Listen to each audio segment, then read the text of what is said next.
I guess I'm going to use the microphone for the viewers that might view this later. So, hi, I'm Andrea Evelsizer, and I am the new Executive Director for Healthy Harvest of North Iowa. Basically just started in November, and so I'm taking over from Marie Boyd, who was with us for about 4.5 years, and previously many of you know Jen Libby, who is the founding director of Healthy Harvest. And so Healthy Harvest is a nonprofit that connects and educates in support of the local food system. So we do all sorts of work in a 9-county area up in north central Iowa. So we kind of span from around Osage, which is Mitchell County, over to Kossuth County and Algona, and then down to Franklin and Wright and Floyd down to Charles City. So we have a pretty big region, and we try and do tons of different programming. We do things obviously related to the shared use kitchen that I'm going to talk to you about, but we do quite a bit of farm to school work, quite a bit of farmers market technical support. We host a North Iowa Local Foods Coalition. Just kind of a wide variety and of different things, and with the intention of connecting producers with market opportunities and resources, and then connecting consumers with opportunities to buy local and how to find local, and just get them connected. So I handed out our local food guide, which is our kind of our consumer resource of where to find local in North Iowa. Covers a lot of producers, but it also lists out businesses that source local, restaurants, breweries, things like that, especially food stores and things like that we partner with. And we have a pretty extensive website if you want to check that out at northiowafresh. I'm in my other brain. Healthy Harvest of North Iowa. healthyharvestni.com. So previously I was the manager of North Iowa Fresh, which was a small food hub in north central Iowa, and my brain still kind of goes back and forth into that, evidently. So yeah, like Penny said, I've been doing local food work in many different capacities for the last about 10 years. I've been on the board of the farmers market for Clear Lake. I manage the food hub, and then a variety of other small things, including tomato greenhouse and selling blackberries and bedding plants and all kinds of things. So, yes. So, but related to the SARE, or to the special crop project and the SARE grants that we have, I'm going to be telling you about our shared use kitchen project and how that has evolved over time. This project started well before I was involved, and so it has a bit of a history of its own, and then which I'll try and explain to you, and then kind of where we're going to take it after multiple pivots and direction changes. As many grants, you might know, many grants go through this type of evolution. You have an idea, you write a grant, or 2 or 3, you get 1 or 2 of those out of the ones that you hope to get, and then you have to pivot. So this is the story of the shared use kitchen in north central Iowa. So it all began a couple of years ago when there was 3 people from the north central Iowa area, including our previous executive director, who went to the John Papa John Center for Small Business Development, and they took the entrepreneur class, the business venture school class, in order to build a business plan, in order to build out a shared use kitchen in north central Iowa. So that's how it started. They went through that whole course, and they did that, and they did their business plan. They had a good handle on what they were looking for, and from that, oops, it didn't go forward. Oh, that was going back. Sorry. They were able to identify that there did appear to be demand for shared use kitchen and space up in north central Iowa. There were some organizations that were looking for places to host classes, such as cooking classes, different educational classes, nutrition, things like that. There were other businesses that were looking for opportunities to do things like with culinary, such knife skills and things like that. And then and there were entrepreneurs that were looking for additional space in order to scale up the operations that they were already doing. So they did identify that there was a need. They were identifying that there was need for kitchen space with commercial kitchen equipment, counter space and storage. So space, bigger than what you might have in your home, or someplace to use that's, more of a commercial space. And then a lot of interest in education, marketing, learning about licensing, web design, photography, market, all those types of things that go along with that. So there was a need, and the original concept was that it came to be known as the kitchen, and it was to help producers and local food entrepreneurs to navigate all of these things like related to the licensure and those types of things, and scale to a point where they were more profitable. So this was the original kitchen concept. We did have a space identified at the Simply Nourished store in Mason City, and that you can see, I guess on the left side is the Simply Nourished space that was available, and the concept was to transform that into a shared use kitchen space. And so 3 grants were written. One was a specialty shop block grant, which we were awarded. A Wellmark Foundation grant, match grant, which was a very large grant that was going to cover the design, the major kitchen equipment, the layout, all of the major construction of the actual kitchen, and then a SARE partnership grant.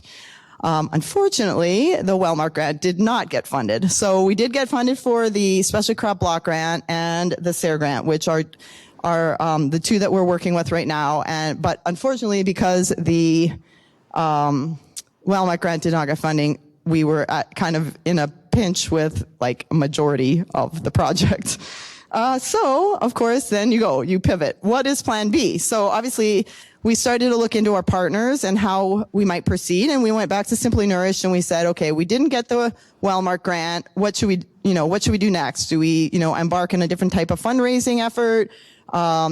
Do we want to, where do we want to go? And actually at that point, writing a grant, receiving the grant, it's a year or so, roughly after the original conversations with Simply Nourished, and they had decided that when they first started working with us, they were also thinking that they would use that kitchen space, the new build out, to host classes and do their own types of processing, like small batch processing for the store. They had found that the space that they already had within their existing store was adequate for their needs, and they no longer thought that it was something that they wanted. They also had received, from my understanding, 2 or 3 different requests from other businesses that were interested in renting out that space for quite a bit more than what we had budgeted in the grant. So basically that partnership was no longer. They decided to go a different direction, and so again, here we are pivoting. So there was not enough money to actually design. We no longer had a building, but we did have 2 grants, and we did have producers and entrepreneurs that had interest, and other businesses that were interested in using this kitchen space. And so, we wanted to find a way that we could still achieve the goals of the grants, like finding a space for those people a kitchen space for those folks to use, and for production and education purposes, and, to satisfy the needs of the grant goals. So, we decided we better go back a little bit to the drawing board and do a, resurvey of our producers and of the entrepreneurs that said they were interested, and kind of reground truth, like where people were really coming from. Like, if we found a space in Mason City, which was the original plan, were they really going to travel to Mason City to use this kitchen? Were they going to use it more than once or twice a year? Like, was this something that we were going to be able to fill the space if we did find another kitchen location? And we got a lot of feedback, kind of varying feedback, a lot of feedback about that they didn't really want to travel to Mason City if they were in Kossuth County or Mitchell County or someplace, that was, multiple counties away. They would have to haul all their stuff there. It would be kind of an endeavor, and they would prefer to have something closer to home. Well, that makes a lot of sense. Also, there was a lot of, when we surveyed them about what they were going to use the kitchen for, almost every producer said they were interested in hosting classes or educational opportunities to teach people about how, more about their own products that they're producing, and, how to use them, or recipes, or, even things from like how to render lard. It's a pretty simple process, but people don't know how to do it. But, you could show that or teach that in a kitchen, in a, a short classroom session. So things like that. So how to make soup stock, how to do those types of things. And then that would be like a customer that would maybe come back and purchase those items, the lard or the bones or whatnot, and then do those types of processes at home. So proximity to the kitchen was very important. A lot of interest in hosting classes. Some of the producers that had maybe originally said that they did want to do some shared or some value-added processing, many of them, when they really thought about it, they said, we want that done. We would like these products to be made into these other products, but we really don't have time with all the stuff we're doing already, producing and marketing and whatever. They were like, we really would prefer to find an entrepreneur or a partner or somebody like that that could help us do that, or that could do it for us, and we could, hire them to do that task.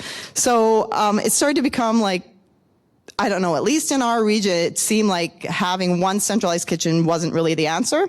There was some needs for some equipment. People did identify some equipment items that they would like to have to do some value-added processing, maybe to either sell at farmers market or to freeze or something like that on a small scale. But there wasn't, like a huge consensus on, the kitchen space itself being centrally located.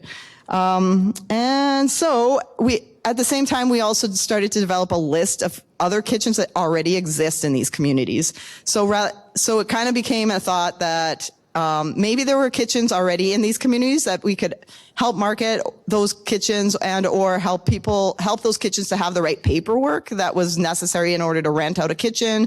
And instead of us building out a kitchen, we could instead provide technical support to the existing kitchens to help them to utilize their space more efficiently, or when they aren't using it, maybe have a producer or an entrepreneur rent or use their space. Do you have a question? You say existing kitchens. What are you talking about as far as existing kitchens? Yeah. Private, public? It's we have a list, so I'll explain to you where we're at in the process in it coming up, but we have a list of kitchens. Some of them are existing businesses that have like a bakery or cafe that have a kitchen, but maybe they're only open 3 days a week and they have the rest of the days are without, they might be doing some of their own baking or whatnot, but they aren't using it every single day, 24/7. Some of them, even like for kitchen cooking classes and stuff, some of them are like 4-H Learning Center that has a commercial kitchen that you could do a cooking class there, but it maybe doesn't have all the equipment to do like a full, to do a value-added processing item or something like that. So it really varies. And we've had a few people reach out to us, Purple Ribbon Beef just wrote for a Choose Iowa grant, and they're putting in a commercial kitchen on their farm when they build out their new, if they get the grant, and they build out the new farm store, and they're going to put a commercial kitchen in there, and they want to be able to be on our shared use kitchen directory in order to, let people know about that and have other people use it. So, yeah. So this is our reimagine. So this was the kitchen reimagined. We kind of looked at what we have. So we have the 2 grants we have for equipment, planning, training, marketing, technical support. We have some interested people, farmers, entrepreneurs. We have experience. That's kind of what we do, is make the connections. It's like Healthy Harvest is kind of like a matchmaker. That's what we do, is connect people with what they need. So we have that experience. We know a lot of producers. We know a lot of communities. So, but what we need is kitchen space. We need a website or some way to communicate that what we're doing. We need some place to store the equipment. If we have some equipment items that producers could rent or borrow, it needs to be somewhere they can access and get to it. And we also need some education to the farmers and the entrepreneurs that this stuff all exists and that how to get access to it. So the new plan is, and this is kind of pretty preliminary, like this is like sort of within the last couple months, we've kind of revamped and reorganized. So we're looking at doing what we're calling now the shared use kitchen network. So we have secured a storage room at the 4-H Learning Center in Mason City, where we can store all the equipment that we purchase, and we've installed like a keypad entry door so that we could, if a producer was coming to rent it, they could, key in the code, check out the equipment, take it back to the kitchen in their community. We have a list of kitchens. We haven't started reaching out to the kitchens yet to ask how interested they are and if they want to be part of this. But we have some that have reached out to us that have, are interested in connecting, and we also have others on our list of people that we think might be. And then we have been working with the Iowa Valley RCND. They have a number of years ago, they did a website with a different grant, and they had kitchens listed on the Iowa Kitchen Connect. And so we've been working with them to update their website and add North Iowa as a location on Iowa Kitchen Connect. Oh. Okay, here, let me go there. I was going to pull it up for you guys to look at. Anyway, it's not. I guess it doesn't want to. Maybe we'll go there at the end, to Iowa Kitchen Connect. Hold on one second. It comes up on the computer here, but it's not going over there. So let me, that's weird. Anyways, Iowa Kitchen Connect, it was a website that already existed. It was already listing commercial kitchens. So we've been working with, we have Mallory DeVries who works with us. She's pretty savvy with the website design and stuff. So she's been helping to update this site so that now it has a space on it for North Iowa. It has more information about our plans. It has we've made the website a little more generic so it's open. It's more clear that it's open to people, not just entrepreneurs. It's open to producers that might be looking for a space, or, a community member that wants to use the space to teach a class or something like that. It's kind of going to be open to all of those folks, and for workshops and things like that as well. So we'll try and get to the website after we get through the slides. So our next step is to finish updating this site so that we can start onboarding kitchens. I feel like we're pretty much at that point. The 4-H Learning Center, where our equipment storage location is, also they do have a commercial kitchen there. So I think we're going to start there by asking a few producers in our area to host a couple classes there, and ourselves also going ahead and hosting a cooking class there, so we can see if we have the right equipment for hosting classes, see what people need, see what other things we can purchase with the grant, so that people have kind of some kits that they could take to other kitchens to host classes. We're going to be, based on the survey, we're going to prioritize which items to purchase for equipment. A big part of it will be these cooking class kits, so that they could take, a series of items with them to a kitchen to host a cooking class. We're working on an inventory system on how to keep track of all of the items. And then like I already said, we're going to test how it all works, how the system works. Uploading kitchens into the Iowa Kitchen Connect. There's like an online form that they can put all their information in, and then it should list their kitchen, but we're going to do a few tests on that and make sure that's all working. There's some document generators on the site too that you can generate some documents if you're a kitchen that wants to rent your kitchen to a producer. It'll kind of create a document, a rental agreement type of a document that you can then edit and customize to your own kitchen.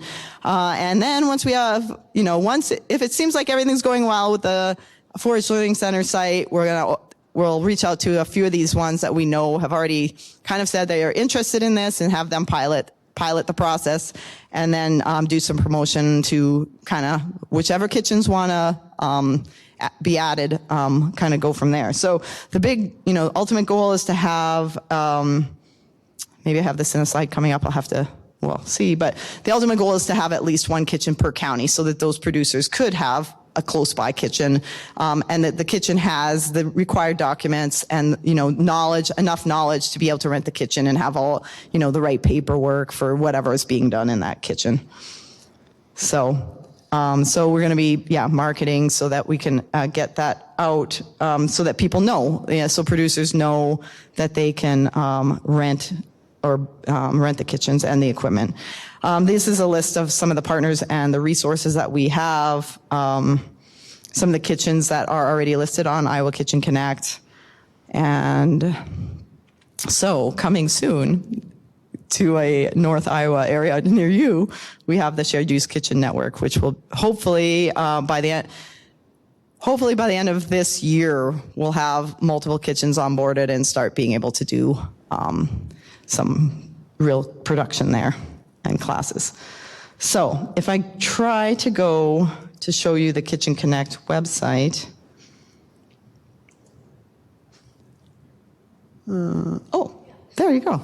So yeah, most of this website existed already. We didn't really want to have to build out a whole new website because that's a lot.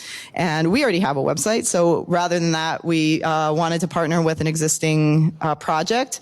And like I said, this was a project that was, I don't really know, like probably 5 to 8 years ago, they had a grant to create this site.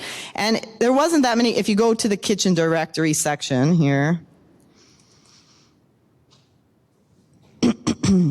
maybe. There weren't that many kitchens listed. There were some in Des Moines, there were a couple in the Iowa City, Cedar Rapids area, and Council Bluffs, I think, maybe one in Dubuque.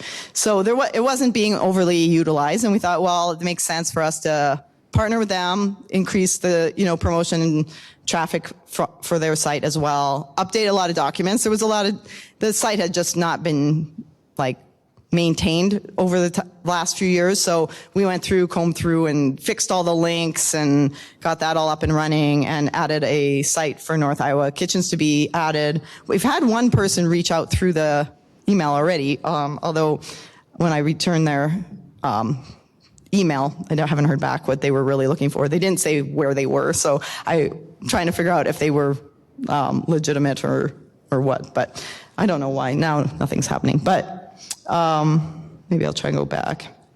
Oh. How are you going to establish how much people are going to pay to use the beach kitchen, and who's going to manage the owner and Yeah. not-for-profit both need? Yeah, so a lot of those details need to be worked out based on the kitchen, but if the kitchen is it's a private or whatever kitchen, like they're going to have to set their rental fee. And then if for the first year, we have grant support to help with the technical support to get them up and running with having an agreement and figuring out what the rental fee should be. But down the road, it would be hoped that, they could, rent go to the website, find a kitchen, connect with the kitchen would have what they need to be able to make an agreement with the producer, and that we won't be like integrally involved with every single transaction. The rental or lending of the equipment, again, I think we're going to do it on like this year, once we start we have some stuff from previous projects where we have some cooking kits already. Like we have a kids cooking kit that somebody could take and do a small cooking class with a group of kids. We have a pesto making set and a salsa making set and things like that. So we have a few things like that right now, but as we acquire like other equipment, maybe choppers or dehydrator or something like that, where it's bigger ticket items that a producer might want to either use on a periodically or kind of test to see if it's something that they want to purchase for their own at home or on farm use. Those types of things, I think we'll have to have a rental fee associated with those. But the first year, because of the grant, we're going to probably be able to waive the fee and kind of test the program and make sure that things are working smoothly before we're charging, because I'm guessing there's going to be some hiccups along the way, as this project has been from the beginning. But I mean, I do think there is need in the region to have somebody helping with this type of stuff. And I think that, I think you said earlier, Penny, probably more people will want to use it once it's established and they know it exists. But until, at this point, it's hard to know how much demand there is going to be for some of the kitchens, like whether they'll be rented once or twice a year, or if it's going to be like every other week they have a rental. I don't know. So, yes, I can maybe scroll up. So we changed a few things. This original website was very focused on entrepreneurs finding kitchens to rent. So we kind of changed the language a little bit to make it businesses. So it includes entrepreneurs and farm enterprises, the kitchens on there. And then I don't know why I can't go to the directory page, but oh, there it is. So, sorry, sometimes I get really close to the mic. So yeah, when you scroll down, Council Bluffs, Des Moines, Iowa City, and North Iowa is now listed as as a site where people can rent. And hopefully, eventually, we would hope to have at least 9 listed in the North Iowa section. So, So renting a kitchen is one part. As an individual, are people going to be required to have some type of food safety training? Because yeah, we're going to have to dig into that deeper. There's going to have to be some, like the producer is going to have, or the business or whatever is going to have some sort. I don't know yet what that, like if it's serve safe or if it's, I don't know exactly what the license is that they will need to have. And I think it'll vary if you're teaching a class, if that's all you're doing, versus if you're actually doing like a value-added product, then you're going to need to have whatever it takes to do that product. And not all of these kitchens are going to be able to probably accommodate all the products. So, I mean, ideally a producer could go to a kitchen in their county, but the one in their county might not have everything. So they may have to, if you look at these kitchens it's not fully loading, but like if you go to this kitchen council one, it lists out all the product or all the equipment that kitchen has available. And then we'll have a separate inventory of the items that you could rent from Healthy Harvest's inventory and take to that kitchen to rent. So the idea is that if that kitchen doesn't have everything you need, you could get it elsewhere. But again, we're not going to be able to have everything. But we're hoping that we can get to a point by mid-year or so that we'll be able to survey producers again and say, now we have 3 or 4 kitchens out there that are ready to rent. Like if you were going to go process something there, what equipment do you need before our grant runs out and we can purchase what most people say they need. So. I think you're going to have to give some thought to. I just remember being in North Carolina and seeing something kind of like this, and one of the issues that came up pretty quickly was the level of, okay, I use this space, and then what does it have to look like when I leave? Mm-hmm. And they ended up, I think, having like a zero tolerance policy. Mm-hmm. Yeah, I know. Even on this website, there's some samples of how to come up with those types of things. So a user checklist, there's cleaning, sanitation procedures. So that's part of the technical support that we're hoping to provide, is to have the kitchen have those documents and policies in place before they get to the rental phase. So that, I mean, yes, there's probably going to be some issues, but also it's a farmer in your community. These are not usually big enterprises that are going to rent this type of a kitchen. So we're hoping that there's also going to be some, my neighbor, we're going to do some business here, and hopefully, I don't know. We'll see. It's an experiment. So if you're testing a concept, like making pot pies, say you're a farmer and you're interested in making pot pies, whatever, do you need some kind of food licensing? The farmer needs some kind of food license to do that? I think if you're, and maybe you guys can correct me if I'm wrong, if you're not selling it and you're just testing it, I don't think you need any licensing. Because if you're just going to make some pot pies and eat them but if you get to the point where you have a recipe that you like and you want to now market them, then you're going to need to have whatever license it is, that depending on what's in there. So, yeah. Yeah. Well, yes, it's a big endeavor. It's a big pivot from what the original plan was, and but it is, it's an experiment, and we'll see how it goes. And hopefully it'll service some producers that have been looking for this space. I think if nothing else, the space for education.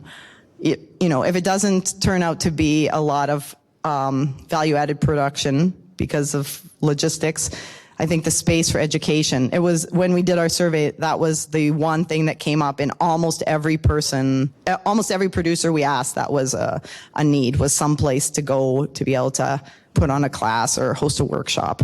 So if that's I still think that's a valuable way to get, connect consumers with producers. That's still a needed and valuable thing. And if you have a kitchen gets used to being able to host these things, and the producers in that area get used to working with that kitchen, I think that's a win right there. So, and then if there are some of these kitchens that get to a point where they can help some producers try some recipes or produce something for sale at farmers markets, then that's even better. So we'll see how it goes. I'll be interested in mixing meat, proteins, dairy, mix, and just how the current, if it's a restaurant or whatever it is, how we're going to deal with some of that variety. I'll be interested to see what you do. The only one that I know of that, well, it's not even on our directory yet, but there has been one in Mason City. She's like a nutrition counselor, and she hosts her own kitchen class, or her own educational classes, cooking classes, demonstrations, I guess. She kind of shows them how to create meals, and then they taste test and stuff like that. She has rented. This project hasn't really gotten going yet, but we gave her the resources from this website in order to help her to develop a rental agreement, and she has rented to a producer who produced bone broth in her kitchen. I guess I need to follow back and see if that was for retail or if it was, I think it was, they were planning to sell it at their farm store. So I mean, I think people are working through these things. So, and with a commercial kitchen license, I think there's a variety of things that can be done if they have the right licensing. So yeah, we'll have to see. The licensing thing obviously is a real, thing to work through.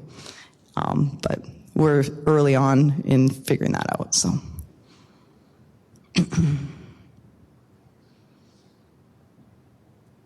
Other questions?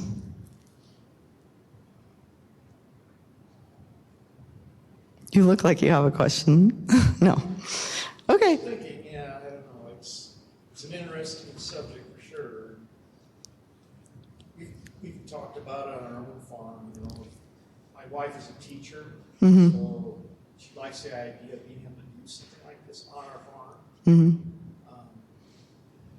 But I don't know that we can make good use of it. But it'd be great to have other farmers to be able to come there and develop their own products as well. Either sell them through our farm or sell them on their farm, or like you said, farmers market or wherever. It doesn't matter. But yeah, so I've been thinking a little bit about that. And then how do you get out? How do you get that word out? To, say you do develop a kitchen. How do you? What are your avenues of getting that information out to farmers, other farmers that live and develop? Well, where are you located? Well, we're near the Cedar Rapids area. West of Cedar Rapids, about 30 miles. Yeah, because there's different like local food groups. Like we're North Central Iowa, and then there's like Cedar Valley area, and there's different networks all around that kind of what they do is promote these types of like opportunities to producers and entrepreneurs and stuff. Iowa Valley RCD, that was one. Yeah, they Yeah. did that, and it's like that would be one place to start. Yeah. Just check in with them. Yeah, for sure. Yep. Okay. Well, there you have it. Thank you. Yep. Oops. Here we go.